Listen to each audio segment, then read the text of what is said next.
Hello and welcome to Main Street Matters by Heart on Main Street, the podcast that knows that surprises exist if you just open your eyes to find them. I am your host, Patrick Kaiser. Just a couple things to cover before we dive into our podcast for today. It is a jam-packed episode. Next week on Wednesday, August 28th, we will have our final installation of our summer webinar series on sourcing strategies, say that 5 times fast, for retailers. We have looked at trade shows as being a way to source products. We have talked about working with a local sales rep to find new products for your stores. Our final leg in the series will be focusing on online marketplaces, specifically Faire.com. We will have 2 representatives from Faire, Rachel Thomas and Victoria Osterman, on the webinar to talk about the company, its strategy, the benefits that it provides for retailers, and how they make shopping and finding new products more accessible. Faire.com has really erupted onto the wholesale scene in the last probably 5 years.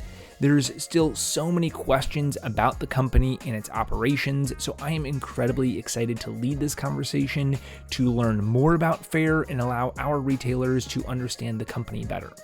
This is already shaping up to be one of our most highly attended webinars because I think many people want to know more about the company. So many have heard about the company and maybe have explored the marketplaces, but it is still a bit of an enigma out there to most. You can register for this webinar by visiting our website, www.heartonmainstreet.org. It should be very eye-opening. Today, we are back out on the road, or for me at least, it was a plane ride. But we will be taking a look at a Main Street community that I visited back in June, which is the Bishop Arts District, that is part of the Oak Cliff neighborhood in Dallas, Texas. That's kind of a mouthful. In some ways, this was very different than our typical Main Street Monday. I generally explore in the Main Street area of an individual community. I have explored and visited towns whose population has been as small as 1,000 full-time residents and as large as 200,000 residents. But Dallas really takes this to another level. The population of Dallas is 1.3 million people, over 6 times larger than any other area I've taken Main Street Monday to before. So needless to say, Dallas doesn't have a main street. There isn't just one area that houses its commercial district. Instead, it's broken into around 30 neighborhoods, of which Oak Cliff is one. And depending on the source you're looking at, some also call Bishop Arts District its own neighborhood.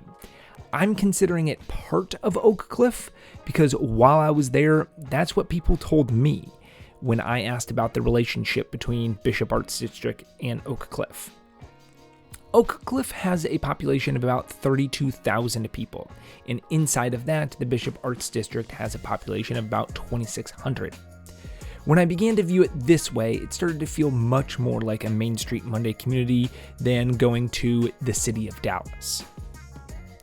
I flew down to Dallas the day before the Dallas Total Home and Gift Show to explore the Bishop Arts District. I don't really know much about the area other than it was in Dallas. And I have to admit, I have sort of my own thoughts about Dallas as a whole that might not be entirely overall positive. For 10 years, I lived down the road, down I-30 in Fort Worth.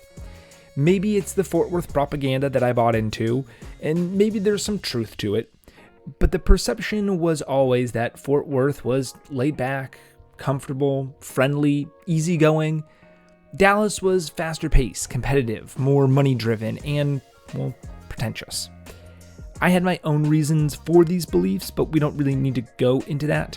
I say all of this to paint the picture of what I expected when I went to the Bishop Arts District. It was Dallas. How much could I really enjoy it? Well, my dear listener, I was wrong. The Bishop Arts District was nothing like what I thought it was going to be. It was fun, it was vibrant, it was historical and modern at the same time. There was, and this is going to sound dumb because it's almost a given within the name, but there was art everywhere. Murals on the side of buildings, installations, painted fences, colorful buildings. There were murals representing the Hispanic culture and heritage of the area. There were faded murals of old businesses, murals of the trolley line that ran through the area. There's even this gigantic mural of Batwoman, who was once portrayed by Yvonne Craig, an Oak Cliff native. There's art by professionals, art by amateurs, art by children. Art was everywhere. There were silly things too, like there's this place called Emporium Pies, which has the address of 314 Bishop. So instead of numbers labeling its location on the curb and the sidewalk, there is a big pie symbol. It's a great joke for math nerds. I can only imagine the fun that they have on March 14th for Pi Day. I arrived in the town early as the sun was coming up, the street lights were still on. The north end of the area where I came in was more historical buildings with brick sidewalks where the trees canopied the street and the lights were strung from building to building overhead. It felt like I was in a different world. This is not the Dallas that I knew and had experienced. This was something else entirely. As you made your way south along Bishop Avenue, you can feel the neighborhood evolve. Buildings became newer, and then there was this point where you could tell the original commercial district ended because you have houses that have now become retail stores. And then much more modern constructions beyond that. Walking down the other way, it felt like you were walking back in time from multi-level mixed-use buildings that are of modern construction with retail on the first floor and apartments above to buildings that were constructed around 1900. Throughout all of this was tremendous retail stores. It's now 2 months after my visit and quite a few still stand out that I'd really like to highlight today. I'm always a fan of stores that celebrate their area, not necessarily in a touristy way, but in a way that appeals to the local residents and encourages them to support their community and have pride in where they live. The first store that I want to highlight did exactly that. It's called Bull Zerk, and its tagline is "Cool Dallas Shit," and it was just that. It was a store dedicated to the love of Texas and Dallas and Oak Cliff, to its skyline, and to its sports teams, although I have to admit I didn't see any Cowboys stuff there, probably because you can get that everywhere. When I visited, the Dallas Mavericks were in the NBA championship, so it was a great place for unique sportswear to support the team, not just Dallas Mavericks things, but things dedicated to individual players and slogans that they had, or just fun things about the team. June is also Pride Month, and there was so much stuff to celebrate pride in the community for Texans who are part of the LGBT community, which is important, especially in an arts district. This was a great blending of local pride, pride in your community, pride of who you are, celebrating the neighborhood, celebrating achievements. They certainly had some really cool Dallas shit. The next store I wanted to highlight was the Mosaic Makers Collective. This is a store that is truly perfect for an arts district. It embodies what it means to be part of an arts district and celebrate artists. At first, I did not recognize that it was a store at all. When I initially walked by in the morning, there was a gigantic "Y'all means all" painting outside to celebrate and support pride in the community and Pride Month. But the building itself had more of a large warehouse look and feel to it. I thought it was maybe a large art studio or a small indoor concert venue. Both of these things would have fit and made sense in the area. It wasn't until later in the day when the doors were opened that I realized what it was. As the name Mosaic Makers Collective implies, it was a large collection of artisan works, each having their own section to display their wares. As a store, the Mosaic Makers Collective focused on goods made by female Texans to give them a place to enter into the market. The wide variety of makers represented allowed the shop to carry a little bit of everything. You can find jewelry, home decor items, women's and children's apparel, greeting cards, stickers, Texas-themed items, bath and body products, kind of, again, everything. It was incredible to see that the work that these makers are putting out is represented and honored in this place. And true to form, the owners even have their own line, Girl Riot Society. So they're not just owners of the space, but they also have their own lines in the store as well. Another interesting store that fit in with this artistic feeling of the neighborhood was Bella and Braun. Outwardly, it's a boutique with a vintage flair. They mainly specialize in women's apparel, but also carries men's items too, Bella and Braun. The walls were decorated with vintage paintings. There's jewelry of a vintage style but modern make. They had authentically vintage purses throughout the store. It was a really interesting blend of a modern store and modern styles with vintage accents and pieces all mixed throughout. This was not an antique or consignment store, nor was it a true vintage store, but it played heavily into those themes and styles. The clothing section for women was much more of a modern style, and the men's section was much more contemporary too, as I can imagine men not quite having the same nostalgia for early 20th century styles that women do. But what made the store really stand out and why I thought it fit so well into this artistic style of the neighborhood was their candles. They won Best of Award from D Magazine in 2023 for these hand-poured soy wax candles. What made them truly unique is the vessels into which they were poured. True to form, the vessels are vintage glassware and ceramics that the owners sourced from vintage sales. Some of the pieces, while I was in there, included beautiful old candy dishes, glass swans and roosters, milk porcelain pieces, carnival glass, hobnail glass, some truly gorgeous pieces. And their policy is that when the candles burn out, you can bring them back in to be refilled. It's a fun little element to add to this town. There were so many other great locations that I visited. A wonderful gift store called Urban Owl, a cute little bookstore called Poets, other boutiques like Glam House, Indigo 1745, and Blue Dahlia. In the more modern part of the district, there is a beautifully vibrant storefront of a little store called Petite Saison, which looked like a little French market shop. There was a restaurant with a beautiful aesthetic called Paradiso, which had an incredible outdoor patio space that was just so inviting to go into. The whole neighborhood really was an incredible gem inside the city of Dallas. As kind of a fun note, I've mentioned before that wherever I go, I've made a habit of trying a burger from a local burger place. Bishop Arts District was no exception to that. Maybe out in the future, I'm thinking about chronicling my trips through burger stands as well. Something like a Burger on Main Street series. I envision this being similar to the Shirley Temple King, if you're familiar with his work. And while he's grown up and begun doing different things, he became internet famous a few years back as a little kid for his real and honest reviews of a restaurant's Shirley Temples.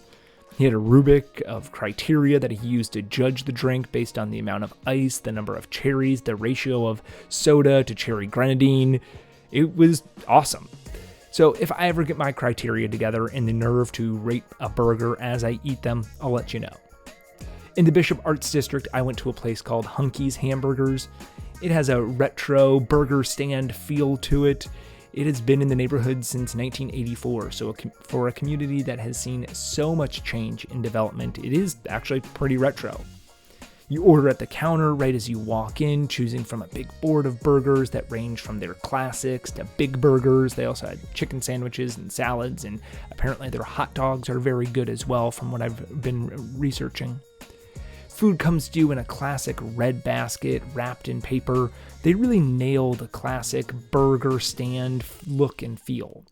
I got a mushroom Swiss burger, but if I felt like I had a little bit more time to read the menu, I probably would have ordered something else. It was a good burger, decent fries. If I had my criteria laid out and I wasn't reflecting back on something that I ate 2 months ago, I'd give it a more in-depth coverage, but Hunky's was a good spot. I enjoyed it. I did mention at the very beginning today that this episode is jam-packed, and it's not because I'm going to be talking more about burgers. The reason that I chose the Bishop Arts District was because I also had interviews lined up with 2 people from the area, a retailer, Deavon Moore, and someone who's been involved in the developing of much of Bishop Arts District into what it is today, David Spence.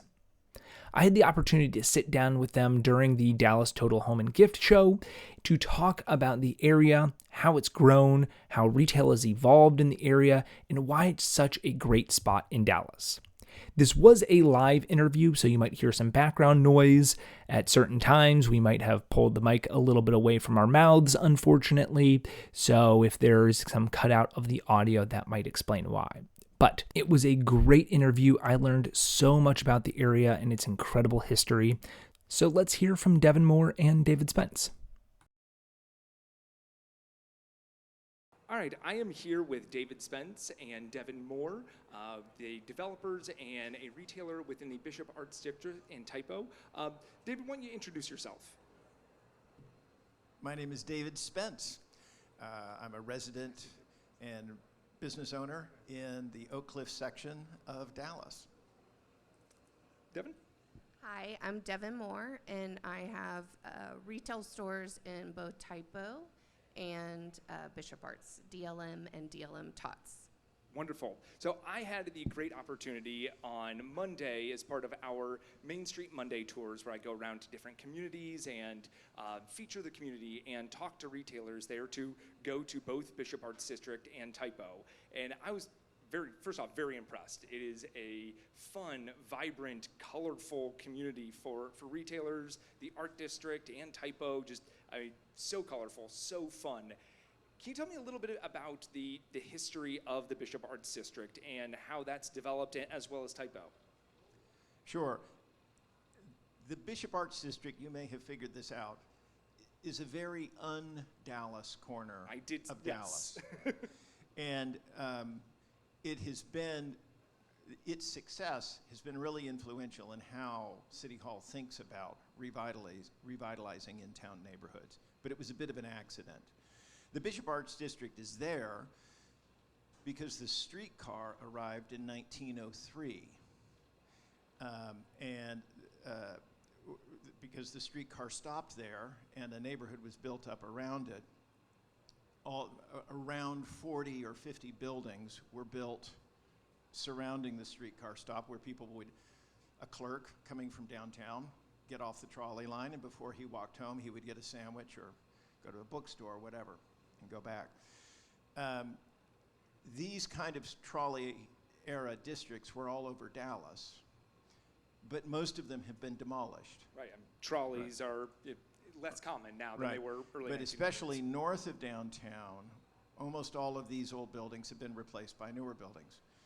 Oak Cliff, for a variety of reasons, kind of went into deep freeze. The streetcar stopped running in 1956. Okay.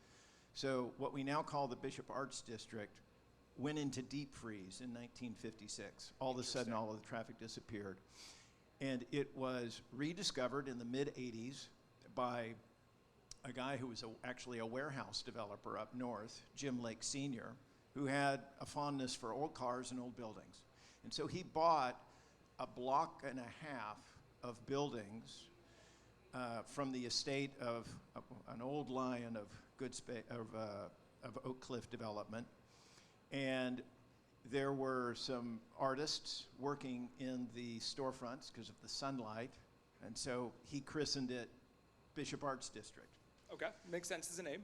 And for 20 years, Bishop Arts was very much just a little neighborhood district. I can remember when we wanted to have a street party, we wouldn't pull a permit. We'd just park a car or put pylons because there was no traffic on Bishop anyway. Yeah. Right.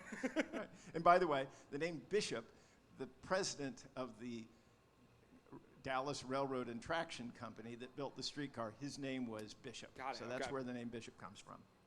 And so things percolated along until 1999, when a city councilman of ours, Bob Stimson, who is still a beloved resident in the neighborhood, cobbled together the astounding sum of $3.7 million. And the city rebuilt, this neighborhood was 100 years old. The sewers were 100 years old. The sidewalks were 100 years old.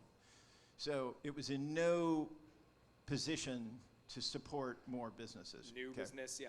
So they lavished $3.7 million and rebuilt all of the infrastructure from 10 feet below the surface to 10 feet above. And so that's when infrastructure became such that you could reliably connect to the sewer line. But more importantly, aesthetically, that's when the brick pavers and the street trees, that's when the area was knit together, and all of a sudden it became a place.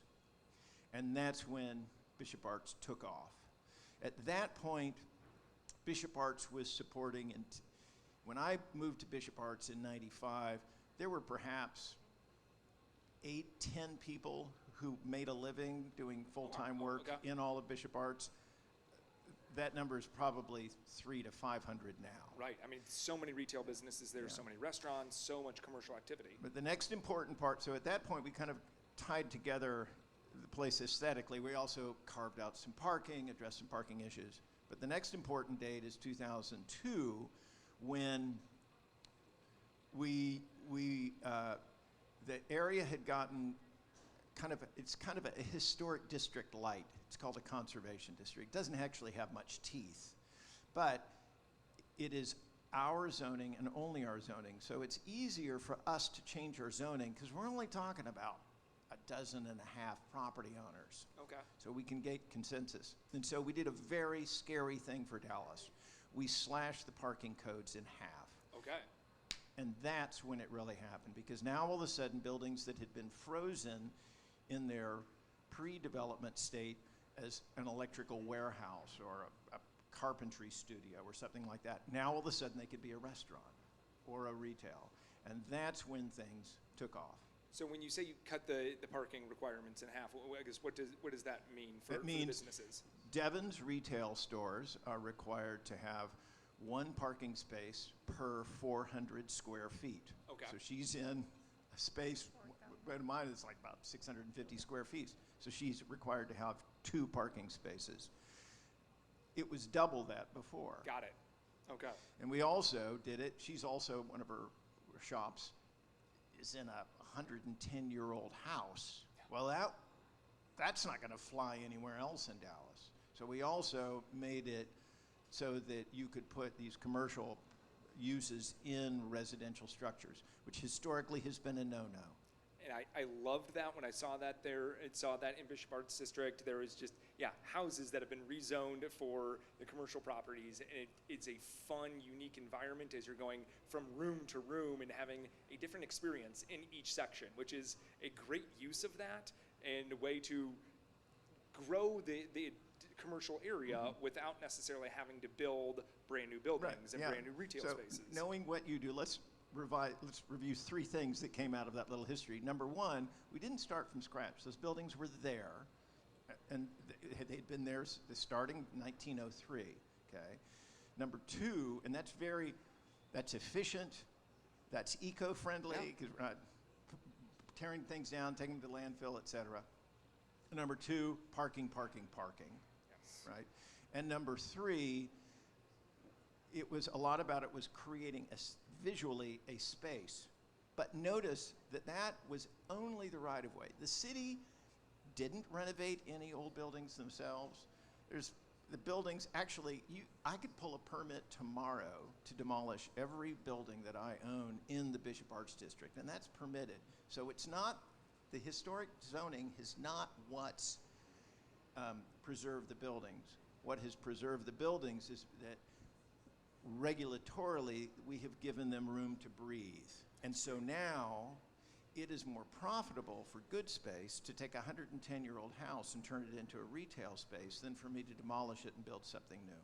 Which is great that you are able to continue to have the history of there. You're able to have those 110-year-old houses and repurpose them for other things. Because you can't replicate that. Now, in your wanderings, you may have discovered new Bishop Arts. So immediately south of Bishop Arts, a developer called Exer Capital, led by the Nazarian family, they're out of California. They effectively doubled the retail square footage of Bishop Arts, and I think they did an excellent job. No one mistakes their buildings for a 110-year-old building, but it's a very well done new development. And that also was largely because of the zoning. Okay. However, where, quote, new Bishop Arts is, and dollar for dollar, actually, that might be where the real action in Bishop Arts is in terms of rents, sales, things like that. But that was a neighborhood of cottages 20 years ago. Okay, so we sacrificed 5 square blocks of houses to do that. So preservation is a compromise. We would not have gotten the city would not have gotten the tax base they have from new Bishop Arts if the preservationists had not been willing to sacrifice those 5 square blocks in order to get 5 square new blocks of retail, but also what that does, that energizes the adjacent old neighborhood. And it is when you're there, there's kind of a clear delineation of the tree-lined, the street lights that are going over the old Bishop Arts District, and it is wonderfully done in the new area, but it's almost as you're kind of going from the old to the new, it's like a stepping back in history. You're seeing the buildings and learning more about the area as you're just walking along the street. I'm a fan of what Exeter Capital did. I think it was exceedingly well done. Yeah. And then they have added behind that in a way that's not imposing, but now there are 5-story apartment buildings behind it. They did that in a very clever way that's not looming over you. And so we're getting shoppers. Those apartments are Devon's customers, and we need those. Accessibility is such a big thing, and you're talking about parking, you're talking about people living there and making it a walkable space. All of those things are so necessary in order to get a retail environment to grow and thrive in the area. So when I was there, I saw it's within Dallas, but then there's the Oak Cliff area, and you've mentioned that, but then also Bishop Arts District, Typo. What is the relationship between that? How does that all work together? Well, it all goes back to the trolley line. Okay. So Everything goes back to the trolley line. So Oak Cliff was originally a town of its own. And in 1903, by a margin of 12 votes, Oak Cliff decided to become annexed to Dallas. As soon as Oak Cliff did that, all of a sudden it became bankable, okay? It became credit-worthy. And so the streetcar line, which was private, it wasn't city, street lines came. So the streetcar companies back in the day worked hand in hand with developers. So they would run a streetcar out into the prairie, and then it would be subdivided, and you'd go about building a neighborhood. Okay. So when the trolley arrived in 1903, Bishop Arts District was mostly farmland. Interesting. Okay. And so that was the first major stop. The streetcar continued, went down a half mile, and stopped at Tyler and Polk. Which is Typo, right. And it went down another half mile, and it stopped at Edgefield and Davis, which is where the Kessler Theater District is. So each one of these streetcar stops became a node of development. And if you look at the zoning map that we had, and by the way, we took the lessons that we learned about parking and aesthetics and such from Bishop Arts. Bishop Arts became a little petri dish, a laboratory experiment, okay? And the next time they rezoned the 342 acres surrounding that, they took a lot of those same lessons.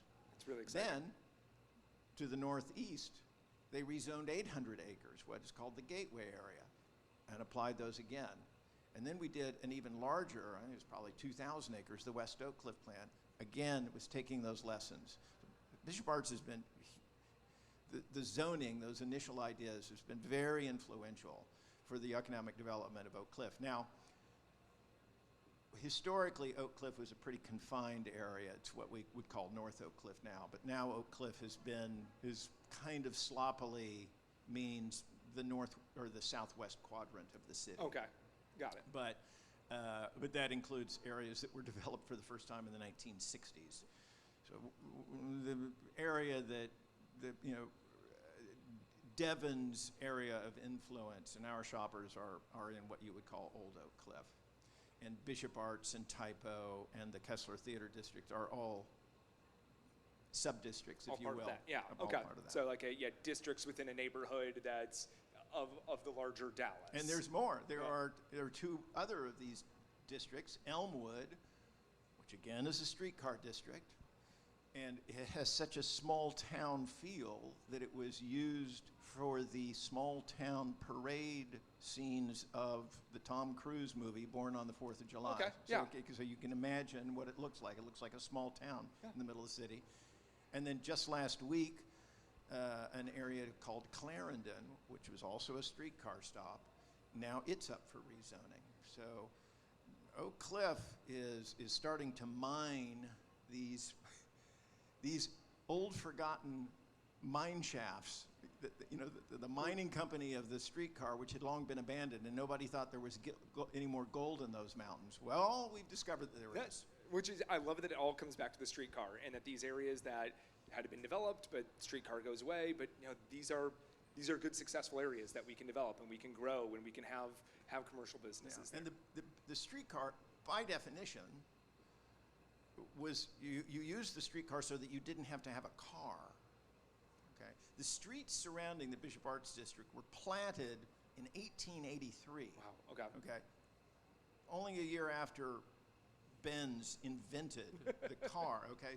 So none of these streets, which now, of course, support all this traffic, 18-wheelers delivering beer, etc., all of those streets were laid out for the horse and buggy. Wow.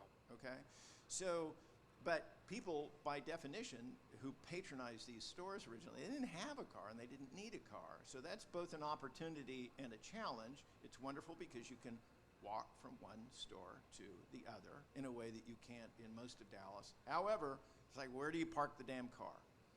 And that's a bit of a challenge for landlords like me, and it was a huge factor with Exer development. So, Deavon, you have 3 stores within this area. Tell us a little bit about your stores. Well, I started, my first store was a men's only store. I concentrated in men's product, grooming, accessories. My background, I was at Nordstrom for over 15 years and bought nationally for them men's sportswear. So the casual side.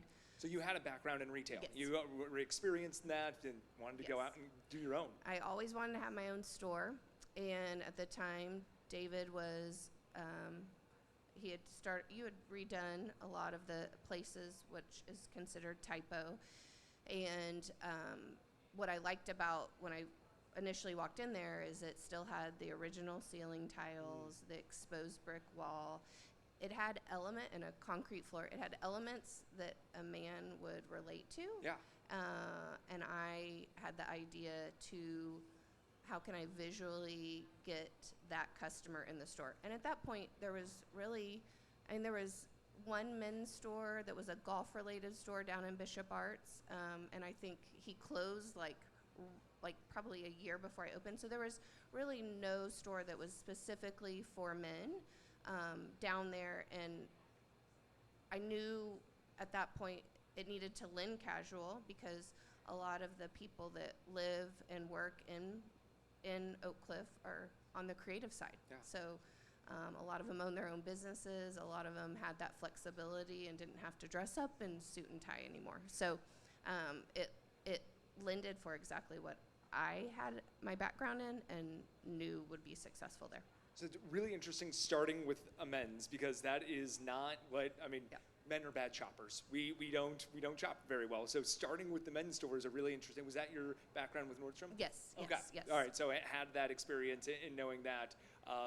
So that's a really, more casual and having that. And now you've expanded to the next store. So the next store over. So after the first year of having the men's store, my friends were asking me, why aren't you doing some women's? And so I started they wanted some. The shoppers wanted to. And so I would, work all day, and in the evenings I would go and do little pop-up shops for friends or, people that knew that I had women's product. And so I would go and do little pop-up shops, and it was really picking up.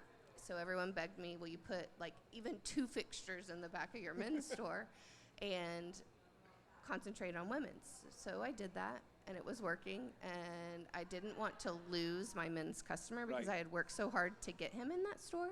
So I didn't want them to start walking in the back door and seeing women's product and saying, never mind, they changed. The first question was, are you downsizing your men's, and are you going to split this store and do half and half? And I was like, I'm not doing that. I'm not doing that.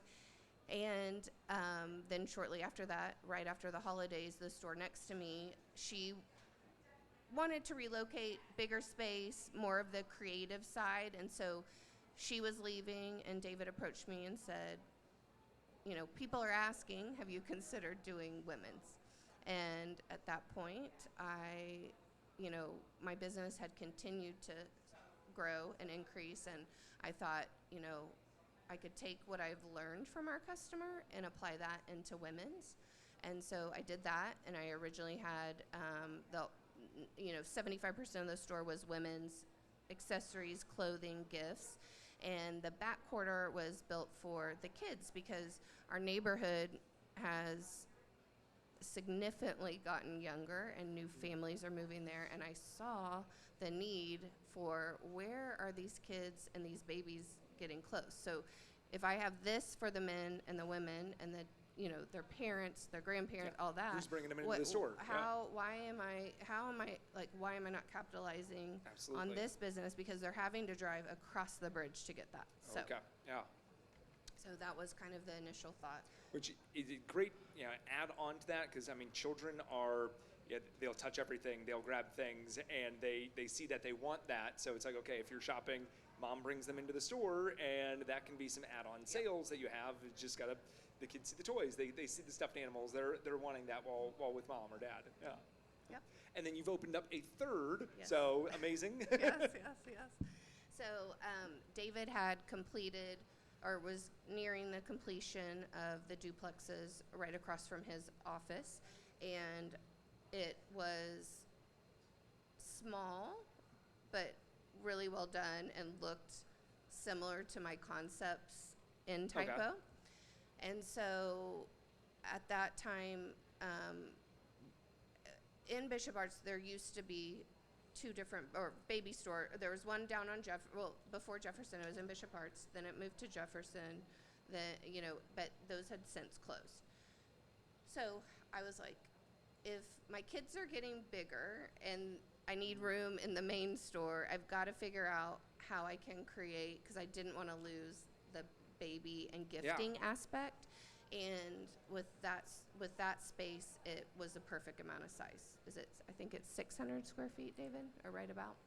So I was able to, little product fits in little spaces. Yeah, absolutely. So I was able to do that and have a footprint in Bishop Arts, which is, I was then connecting a customer that may never come down to Typo, that doesn't know it's there, that's been traveling. Typo's about a half mile away. Half a mile, yep. Okay. Yep. And they might be meeting coworkers and traveling and just take me to Bishop Arts. And so when they did that, they would be plopped down on Bishop and 8th, which is the street we're located on. Yeah. So I was like, okay, how can I capitalize on getting that customer to come to Typo, and how do I get my Typo customer to realize I have parking and I have a baby toddler nice. store? Okay. So, yeah. And there's not another baby toddler store in Bishop Arts. not specific. Yeah. No. So being able to really capitalize on that. Yeah. Yeah. So having 3 stores have been successful. Where did you start seeing success? I know the first couple years are difficult, but it sounds like from kind of right away you were expanding or looking at expanding. But what was a catalyst that you saw of growing and, hey, I'm doing well here. I can make this. I think after the first couple years, when you realize how close Oak Cliff neighborhood is, okay, and how much they want to support local, you hone in on that customer and you figure out, how can I keep them engaged and satisfied and wanting more. And so I think once I saw that in the neighborhood and really dug in, I was living in Oak Cliff, okay, but I was also commuting, and I traveled nonstop for work. So I never really, I would go down to our neighborhood to eat, but I was gone 75% of the year. Yeah. So I think it was once I realized how supportive the neighborhood was and how many people were moving there, I was like, I can make this work. I have the product that's unique. I have the product they can't find anywhere. And so I'm going to capitalize on that and kind of grow that business. I love that. I mean, the community is supporting you. I mean, and they support their local businesses and their local retailers, which, I mean, having that is priceless. So that they're not wanting to go to a big chain store, that they want to shop at the local stores. You have an incredible aesthetic within your store. On the men's side, there's the lights, I don't know what to call those lights. Like work lights that you would have in a workshop. Yep. And then on the women's side, it's again, not sure that string lights. Yeah, I mean, they're not even built for that. They're built to go under counters. Yes, yeah, but like the way that you've done it and displayed it within your store is, it creates this incredibly unique environment. Was that your doing? Did you hire someone? How did you develop this very fun feel to your store? One, I met with a very quirky architect. Right. That's the way I could describe him. And when I explained what I wanted, he was like, "I got it. I know." We had one meeting at a co-working space, and in about an hour, we had sketched it out. I had shown him things I had been interested in, and gave him a budget on the first one, and he was like, "I can make that. I can do that." Yeah. And so that's how it happened. And I think at the beginning when I opened men's, even if they weren't coming in to buy, they were coming in to look at my store. Yeah. Because I took masculine elements and I created them into fixtures, or I made them I probably have the biggest casters on my fixtures that we have ever ordered. And I have work lights that men understood, but I made it into retail lighting. Right. So I think at first they were walking in to see what I had done with the space, and then they were like, "Oh, this is really cool." So I knew when I did women's, I had to do something just as interesting, and men and women shop completely different. I don't know if you noticed, but in my men's store, if you walk in the front or back door, you can see entirely through the whole store. All the fixtures are on one side, and it's because men do not want to zigzag. They don't want to get lost. They want to be able to know that they have a path to get out in less than 5 minutes if they need to. Yep. And in women's, they want to mosey and drift around every fixture. So I made it very windy, and that's I love that you're taking into the kind of that shopper psychology and understand what they're looking for. They want to go in, find exactly that, and get out of the store. But I mean, honestly, they probably do want to spend time just because the aesthetic of the store and the look of it, it's very approachable even for that male shopper. Yeah. So you've been successful, but a lot of our listeners are maybe newer retailers, or what are some things that you're still working on and trying to get better at? Oh, I'm always doing that. I think, before COVID, I was so event driven, and I always, came up with these really cool events. And then after that, you come back and everyone starts shopping, but it's slower, and you've got a skeleton crew because you haven't built back up. And so I feel like the last year I've really worked hard on making events that people want to come to, so completely different, thinking outside the box. So, and I think you, as a retailer, everyone's in market now. You see how much product's out there. You've got to have a point of difference. Yes. And so I think, not only am I trying to create events and atmospheres in the stores that they want to come to,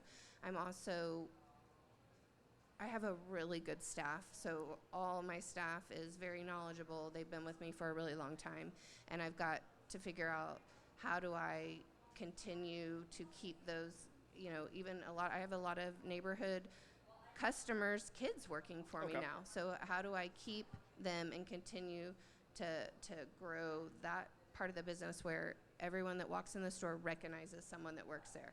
Every one of my staff, if I'm not up there, they probably know their name too, that when they're walking in. So, and they're going to ask them about their trip, or they're going to ask them I saw, you purchased this last time. Where'd you wear it? Tell me about it. So just making that connection and engaging them so that it's not just them walking in, "Hi, how are you?" You're building an experience every time they walk in the store. That is so huge. I love that. recognizing you bought this, where did you wear it to? Just like that fun conversation starter, because then, yeah, that opens up oh, I wore it to this, and this event was going on, and talking all about it, and it's that relationship that you build, and the experience that you have, and knowing that they know me there. Yeah, so I love that. So what are some of the events that you do? And well, we most recently I've started doing garden and vintage parties, so bringing in some unique items mixing the old and new in the store, which I had never done before, so that's new. Actually, this weekend we're launching at our baby toddler store our Tot-apreneur program. Oh, fun! So we built a really cool mobile market cart, and we have kids present business plans to us. That's amazing. And they come in and we help them develop their pricing strategy. We talk about marketing with them. And we have our first group this Saturday. Oh my gosh. So they'll be set up on in our front lawn doing their ventures. One is his buddy's best toothpaste will be there. Okay. And then two girls from the neighborhood, and they have surprise macaroon packages with all sorts of little animals and stuff that come out of them. So that's so our fun. first one. Yeah. Love that, yeah. involving the community and having the Tot store, but then also like having the event for that, and not just for mom and dad, but this is a thing that the kid can hold on to. And that becomes my favorite spot because I get to do fun things there. Yeah, so we're super excited about that one. But we try to have at least one event a month. Obviously, July is our big Christmas in July, so we always go all out for that. We have a Christmas or a holiday resort Santa. Okay. I mean, we definitely do it big, so that'll be exciting.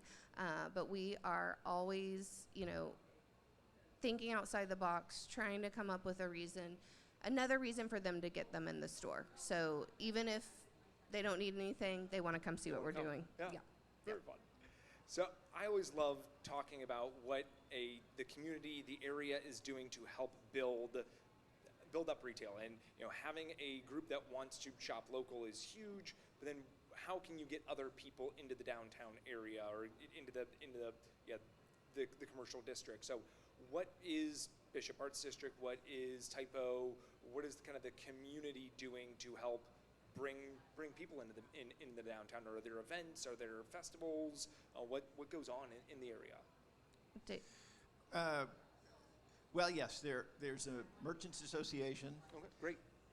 that works right in Bishop Arts, and then there is a group called Go Oak Cliff, which is a band of clever merrymakers who do all sorts of events. Oak Cliff has no real immediate tie to the country of France. Okay. However, one of our biggest festivals is now Bastille on Bishop. And so on July 14th, Bishop Arts, all the streets will be closed, and we will go French. Very fun. And it's more close than just putting cars up now. Where you have, Right, yeah. yeah. You have, Unfortunately, we do have to get permits now. and things happen. When There you grow. is, one positive thing about COVID is that the city historically has been reluctant to let retailers use the right of way. So, for example, if you walk, Devon's, you've been to her store. If you walk out the front door, well, you just cross the property line. Okay. So there's no front yard. Yeah. Okay. And so historically, the city has been very hostile to doing anything so much as putting a sandwich board, or sandwich sign out there, much less tables and chairs, much less having a party or an event. COVID has changed that. And so, a lot of retailers now, you just partner with a couple of people around you, and you do your own little event on a Saturday, rather than it needing to be a big street. So there's a lot of that goes on now. And what else? Good Space hosted a British invasion party. Right. Which Yeah, we every closed once down in a the while, street. Good Space. Just take a couple of years off my life. I do a big party. British invasion sounds fun. It was also really it was fun. a complete non sequitur. We don't. I No just. ties, I have a but- little British car, and there's a great Beatles cover band that plays in Dallas. And Perfect. so You last don't need a October we did reason. that. You could just have the events. Yeah. Yeah. I mean, Deavon is also a part of an experiment that's going right now.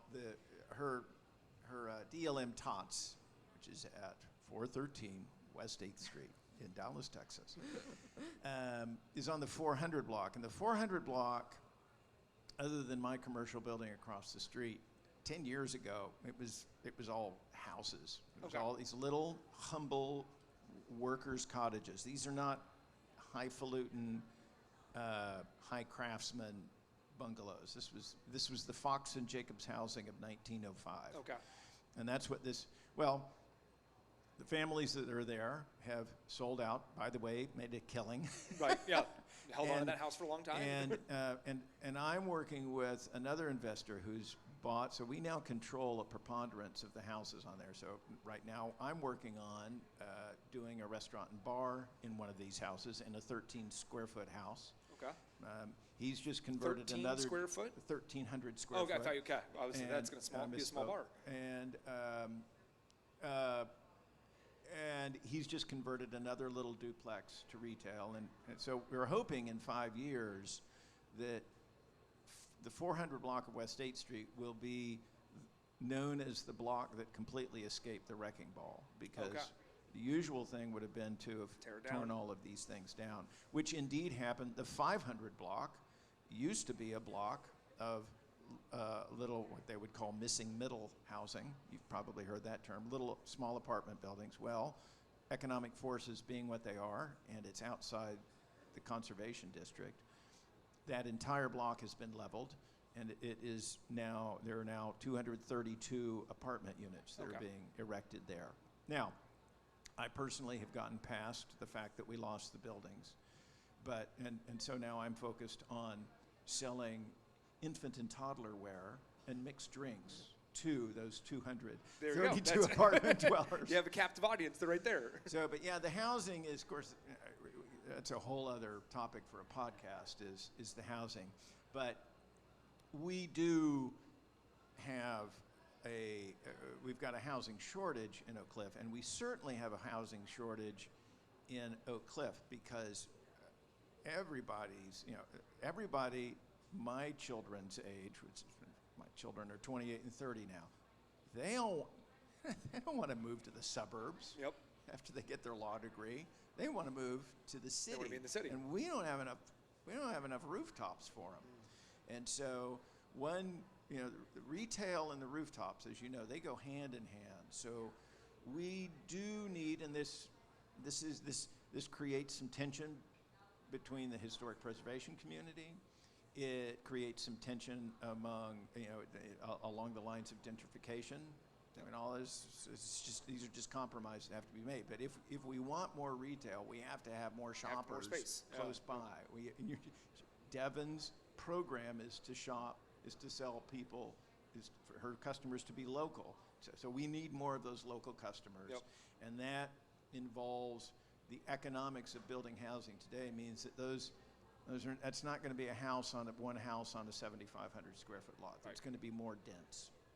And that house and those developments, it's not possible to recreate the craftsmanship of a 1913 bungalow. And so these houses, dwellings are going to look different. They're going to be modern. They're going to be more dense. And that is occasionally cause for heartburn among even capitalists like Deavon and me. But it's something that has to happen in our in-town neighborhood and in all in-town neighborhoods, because you either grow or die. Yep. So freezing Oak Cliff in amber is not a solution. And eventually, people do want to live and walk and shop all in the same area. So being able to provide that, having the housing there, if you don't have that, then there will be an aging population. Eventually, those 20, young 30s do move out to the suburbs, and if there's not a population to be able to replace them, you're not going to see the success of that area. These are great people. I mean, for me, the biggest argument for swallowing the architectural choices of the apartment developers is the people who move into those apartments. I mean, they're young, they're creative, they're not fleeing anything. They're not fleeing the city. They're coming to the city, and they want all the rough edges. Yeah. They don't mind the narrow sidewalks with the cracks. They put up with occasional gunfire. I mean, they want to be in the city with all of its vicissitudes, and so we need to get. This is a once in a century building cycle that Oak Cliff is going through. The last time that Oak Cliff was building at the rate that there was the demand for new space was when the Bishop Arts District was first being built in 1903. Yeah. So it's a once in a century opportunity. And of course, Deavon is my star, but if Deavon had been busy, I could have brought you 5 other retailers who are also in the same trenches, who are doing I pinch myself every morning that I get the tenants that I do, because I really feel like Deavon is an ally in creating the kind of opportunities that we are.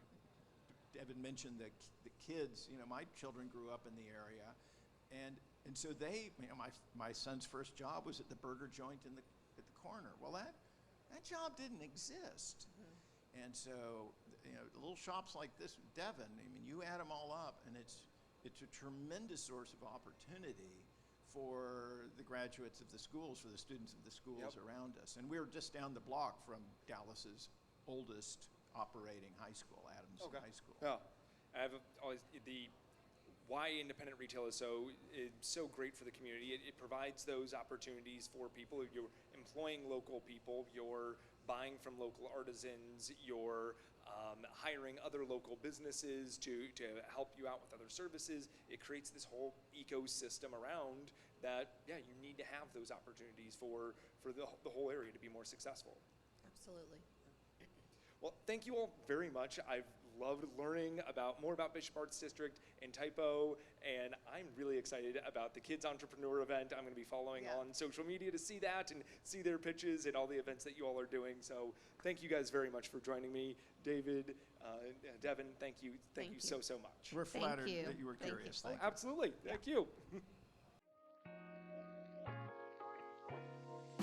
That was Deavon Moore of 3 DLM stores and David Spence, and our look at the Bishop Arts District of the Oak Cliff neighborhood of Dallas, Texas. I hope you enjoyed this episode as much as I enjoyed bringing it to you. Stay safe, shop local, and I'll see you all next week. This episode is written, produced, researched, and edited by me, Patrick Kaiser, with a very special thanks to Deavon Moore and David Spence. To learn more about Heart on Main Street, you can visit www.heartonmainstreet.org, and to have your community featured as a Main Street Monday, you can reach me at contact@heartonmainstreet.org. Thanks!